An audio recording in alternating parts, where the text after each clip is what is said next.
मी त्या माणसांपैकी एक होतो ज्यांनी घरात बसून लाखो कमावले होते. मी माझा वेळ माझ्या लॅपटॉपवर ऑनलाईन कामात घालवत असे आणि मला कमावण्यासाठी जास्त कष्ट करावे लागले नाहीत. पण हे सर्व माझ्या वडिलांचे आभार आहेत. दिवसभरात 2दा आणि रात्री 4 वेळा माझी प्रगती होत होती. पण सुरुवातीला मला या कामाची खूप भीती वाटायची. पण नंतर मला हे काम आवडू लागलं आणि मला चांगले पैसेही मिळत होते. मी ज्या स्त्रीसोबत रात्र घालवतो ती मुलाला जन्म देत असे. माझ्या या गुणाची मला अजिबात जाणीव नव्हती. पण हेच माझे सुज्ञ वडील महिलांना मोठ्या दाव्याने सांगत असत. पण एकदा माझ्यासोबत असे काही घडले की मला रडू आले. बाईचे हे रूप मी पाहिले नव्हते. खरे तर माझे वडील वैद्य होते. त्यांच्याकडे अनेक महिला उपचारासाठी येत होत्या. यातील बहुतांश महिलांची समस्या अशी होती की त्यांचे पती त्यांना मुलगा होण्यासाठी बळजबरी करायचे. ती रडताना म्हणायची की वैद्य साहेब काही औषध द्या की मी मुलाला जन्म देईन. माझे वडील म्हणाले, माझ्याकडे एक पद्धत आहे, पण ते काम जीव घेणे आहे. प्रत्येक महिलेला हे पुरेसे नसते. ती महिला म्हणाली की तू मला सांग की मी सर्व काही करायला तयार आहे. मला तरी मुलगा हवा आहे.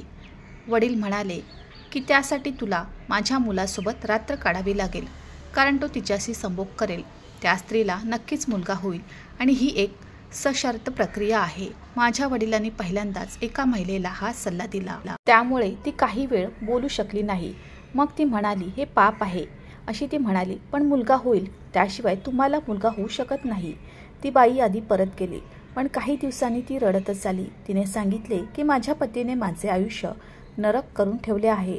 मला कितीही कठोर उपाय करावे लागले तरी चालेल, मला मुलगा हवा आहे. माझ्या वडिलांनी सांगितले की माझा मुलगा एका रात्रीसाठी तुझ्याकडून 1,00,000 रुपये घेईल आणि एक रात्र पुरेशी आहे. एका रात्रीशिवाय जास्त घेणार नाही. मी दुसऱ्या खोलीत बसून बाबांचं ऐकत होतो. त्यावेळी मी 18 वर्षाचा होतो आणि हे ऐकून मला खूप आश्चर्य वाटले. असा दावा करून माझे वडील हे कसे बोलू शकतात? माझ्यासोबत एक रात्र घालवणारी कोणतीही स्त्री मुलाला जन्म देईल. प्रथम मी 18 वर्षाचा होतो आणि मला असा अनुभव नव्हता. माझी इच्छा नसतानाही मी संकोच करत होतो. काही वेळाने माझ्या वडिलांनी मला माझ्या खोलीत सांगितले की आज तुला एका बाईसोबत रात्र काढायची आहे. ती मुलाला जन्म देणार आहे. हे ऐकून ते हसायला लागले. ते म्हणाले, हे पण करून बघू. मी म्हणालो, बाबा हे पाप आहे. माझे वडील म्हणाले, पापाची भाषा सोड आणि बघ, एका रात्रीत 1,00,000 मिळतील. मला पण बापाची भीती वाटत होती. त्यामुळे त्यांच्यासमोर मी जास्त बोलू शकत नव्हतो, कारण त्यांना खूप राग येत होता. त्यांना राग आला की वयाच्या 18व्या वर्षीही त्यांनी मला मारहाण करायला मागे पुढे पाहिले नसते. पण तरीही मी निसंकोचपणे नकार दिला. मला हे सर्व करायचे नाही. बाबांना आधीच राग आला होता. त्यांनी मला खडसावले आणि सांगितले, जर तू माझ्या बोलण्याविरुद्ध जाण्याचा प्रयत्न केलास तर मी तुझ्याशी असेच करीन. माझा संपूर्ण दिवस चिंतित गेला. पहिल्यांदाच मला एका महिलेसोबत रात्र काढावी लागली आणि तेही पापाच्या रूपाने. मी खोलीत शिरताच ती बाईही थोडी घाबरली. पण ती गरीब स्त्री अत्यंत खंबीर होती आणि तिच्या पतीच्या वाईट वागणुकीला सहन करण्यासाठी टोकाचे पाऊल उचलत होती. तिच्या शेजारी बसून मी तिचा हात धरला तेव्हा माझा हात थरथरू लागला. त्या महिलेने माझ्याकडे अस्वस्थपणे पाहिले आणि म्हणाली की मला एक गोष्ट समजली नाही. शेवटी तुमच्याबद्दल काय आहे? वैद्यसाहेब मोठ्या दाव्याने सांगतात की एक रात्र तुझ्यासोबत घालवल्यानंतर मला मुलगा होईल. मी स्वतः त्या बाई इतकाच याबाबतीत अनभिज्ञ होतो. पण माझ्या वडिलांनी मला सक्त मनाई केली की मी अशा कोणत्याही प्रश्नाचे उत्तर देऊ नये. मी म्हणालो की मला सांगण्याची परवानगी नाही. मी सांगितले तर प्रभाव नाहीसा होईल. तुला तुझ्या मुलाची काळजी असायला हवी ना? या प्रश्नाची उत्तरे न मिळाल्यामुळे ती रात्र माझ्यासाठी सर्वात कठीण रात्र होती. कारण मी घाबरलो होतो. मग पहिलीच वेळ होती. त्यानंतर जशी मला सवय होत गेली तसतसे वडिलांचे मोडकळीस आलेले घर पुन्हा बांधले जाऊ लागले आणि त्यांची फार्मसीची खोलीही मोठी झाली, कारण ते दोन्ही हातांनी कमवत होते. महिलांची ही बाब अत्यंत गुप्त ठेवण्यात आली होती. वैद्यजीने कोणते उपचार केले हे सर्वांसमोर सांगितले नाही. माझे वडीलही महिलांना तपासायचे आणि बाईशी बोलायचे. कोणाच्या पतीने तिच्यावर किती जबरदस्ती केली आहे की ती कसं तरी मुलगा होण्यासाठी बेकायदेशीर आणि कायदेशीर सर्व काही करण्यास तयार आहे. ज्या स्त्रीसोबत मी पहिल्यांदा रात्र घालवली होती तिला मुलगा झाला होता आणि हे ऐकून मला एवढे आश्चर्य वाटले. तेवढेच पुढे गेल्या 3 वर्षात मी 50हून अधिक महिलांशी संभोग केला आणि त्या सर्व स्त्रियांना मुलगा झाला. अनेक लाख मिळू लागले. आता माझ्या मनातून पापाची भीती नाहीशी झाली होती. मला फक्त पैसे दिसत होते. माझ्या वडिलांनी या मार्केटमध्ये एक मोठे दुकान उघडले होते, कारण ते 2 हात वर करून पैसे कमवत होते. पण एकदा एक 16 वर्षाची मुलगी माझ्या वडिलांकडे आली होती. ती जितकी सुंदर होती तितकीच ती माझ्या वडिलांच्या फार्मसीमध्ये होती.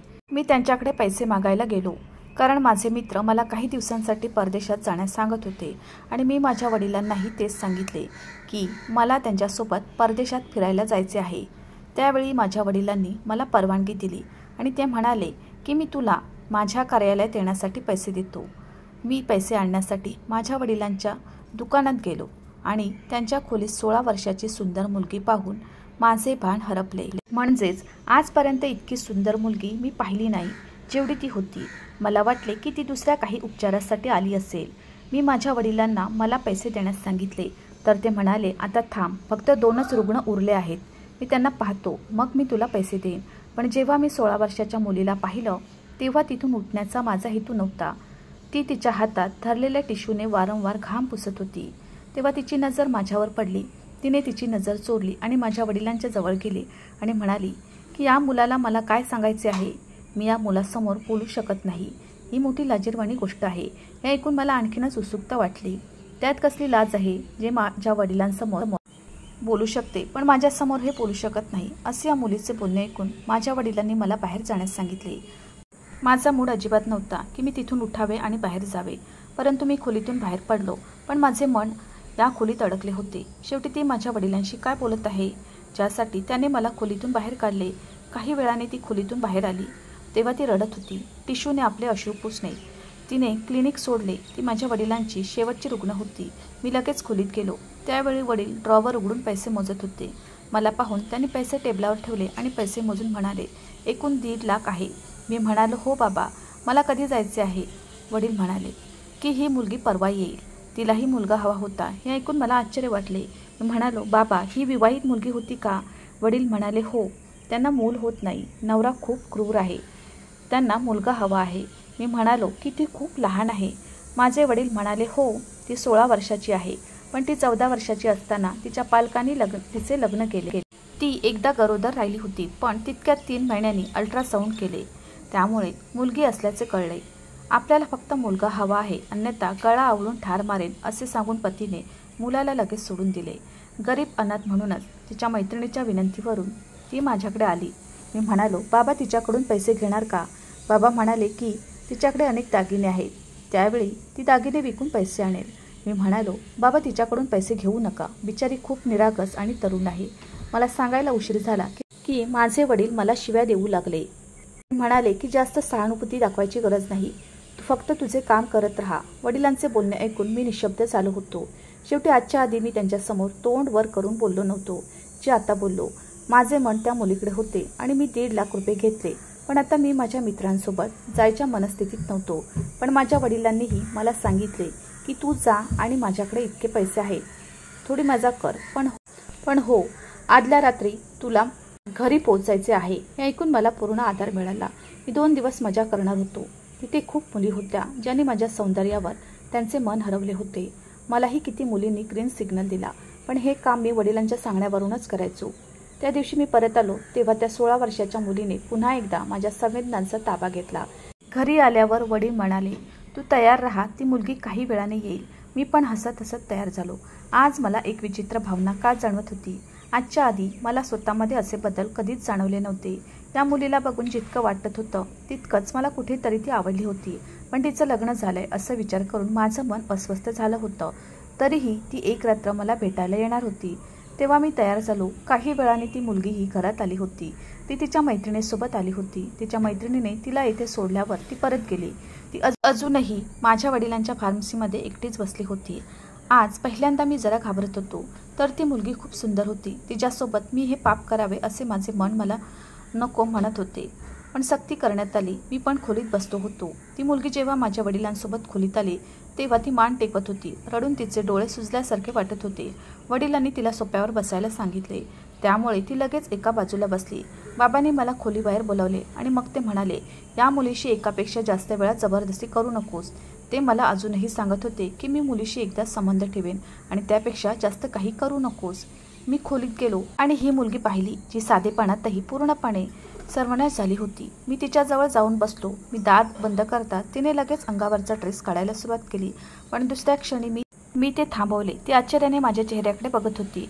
पण मी तिथेच तिच्यासोबत बसलो आणि तिला विचारू लागलो, इतक्या लहान वयात तुझ्या वडिलांनी तुझं लग्न केलं की त्यांना लाज वाटली नाही?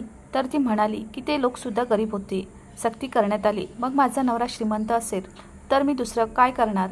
तो माझ्यापेक्षा दुप्पट वयाचा होता. त्याने माझ्या सौंदर्यासाठी त्याग केला होता, म्हणूनच त्याने माझ्याशी लग्न केलं आणि माझ्याकडे मुलगा मागतो. कृपया मला पुत्र द्या.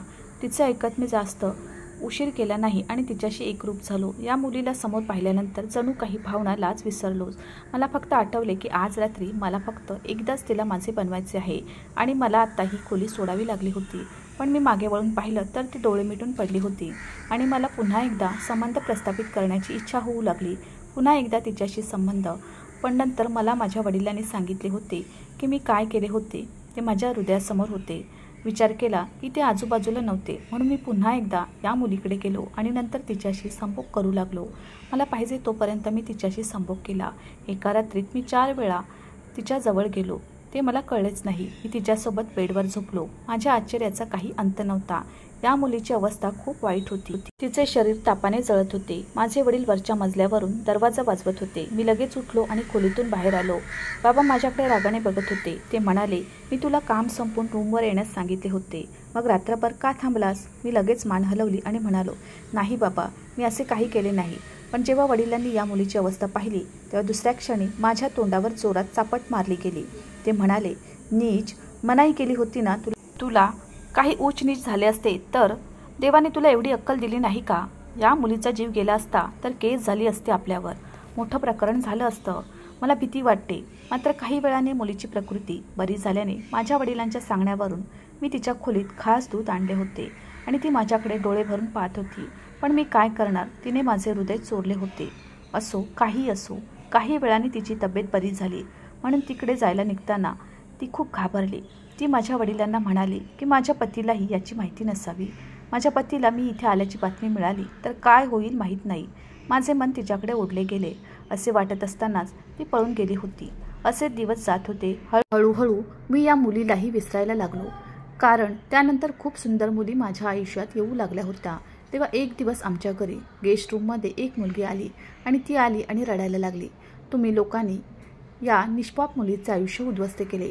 माझे वडील आणि मी तिथे होतो. आम्ही दोघांनी तिच्याकडे आश्चर्याने बघितले आणि म्हणालो, काय बोलतेस? आम्ही लोकांच्या जीवनात आनंद परत आणतो. आमच्यामुळे आयुष्य असे उद्ध्वस्त झाले.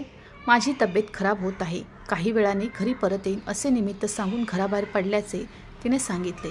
तिच्या पतीने तिला परवानगी दिली होती, पण तो मला चांगला ओळखत होता. पण रात्रभर इथे घालवूनही ती घरी परतली नाही. तेव्हा सकाळी तिचा नवरा तिथे पोहोचला होता. तिची चौकशी करू लागला. मी त्याला बहाणा करू लागलो की ती खोलीत झोपली आहे, पण त्याचवेळी तो माझ्या घरात घुसला. तिच्यावर घाणेरडे आरोप करून तिच्या पतीने तिला घटस्फोट दिला.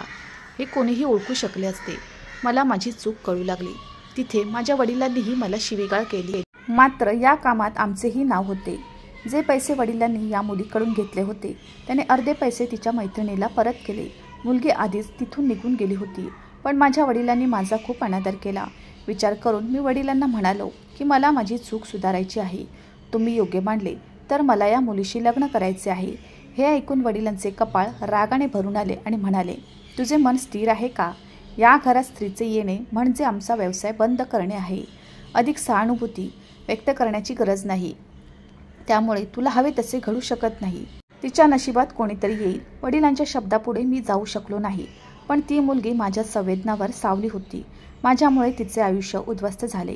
कुठेतरी ती मला आवडू लागली होती. काही दिवसांनी माझ्या वडिलांना हृदयविकाराचा झटका आला.